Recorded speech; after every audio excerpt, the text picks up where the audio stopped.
नमस्कार दोस्तों। आज आपके सामने the Buddhas wife the path of evolution together Janet सरे और सैमुअल शैम द्वारा पुस्तक लिखित थे। पिछले अध्याय के अगले क्रम के साथ उपस्थित हूँ। आइए दोस्तों, इसको बड़े ध्यान से सुनते हैं। अध्याय 30वां का अगला क्रम, यशोधरा की कहानी। मैं किस्सा गौतमी बुद्ध के भिक्षुणी संघ में फिर से शामिल होने के लिए वापस लौटी। नायला यशोधरा के साथ रही। कई साल बीत गए। जब मैंने सुना कि यशोधरा की मृत्यु हो गई है तो मैं वापस महल में गया और चन्ना से बात की।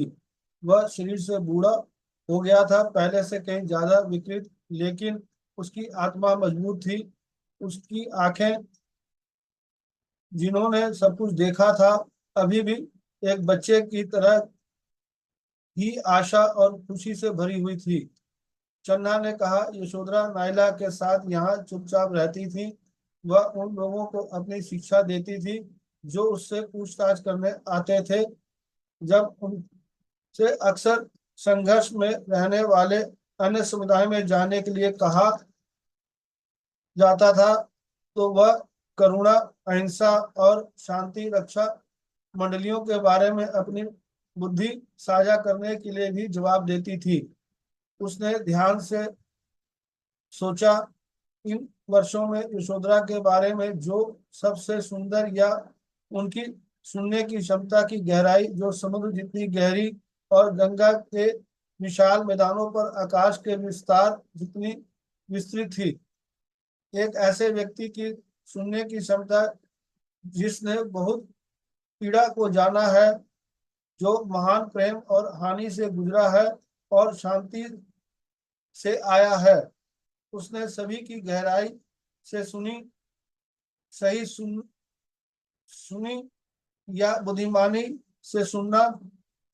इसे अपनी अंतिम आध्यात्मिक साधना कहा। उसने महसूस किया कि बुद्ध के साथ उसका मौन ध्यान अभ्यास सफल हो गया था।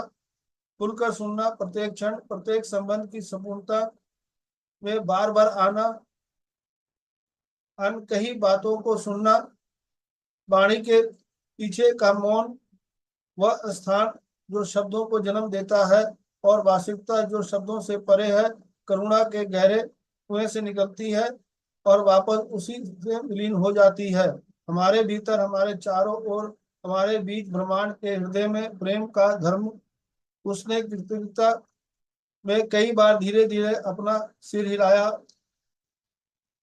उसने कहा, हम सब मिलकर ब्रह्मांड के हृदय में अदृश्य धागा बुनते हैं जो हमें जोड़ता है सभी को। एक आग जिसने जीवन के प्रति संतुष्टि की गहराई है। जागृति पथ पर जो कुछ देखा है और महसूस किया गया था, उस पर उनकी गहरी आस्था थी और उन्होंने इसे सभी के साथ साझा किया। शांति की भावना। जब वह बुरी होती गई तो मैं और मेरा परिवार उसकी देखभाल करते रहे। खासतौर मेरे पोते पोती द्वारा उसे बच्चों के साथ रहना बहुत पसंद था। यहाँ घर पर जब कोई और ऐसा नहीं था जिसने उसे राजकुमारी के रूप में जाना हो। हमने उसकी देखभाल वैसी ही की जैसे हमने राजा की थी। वह हमारे प्यार के दिल में भर गई।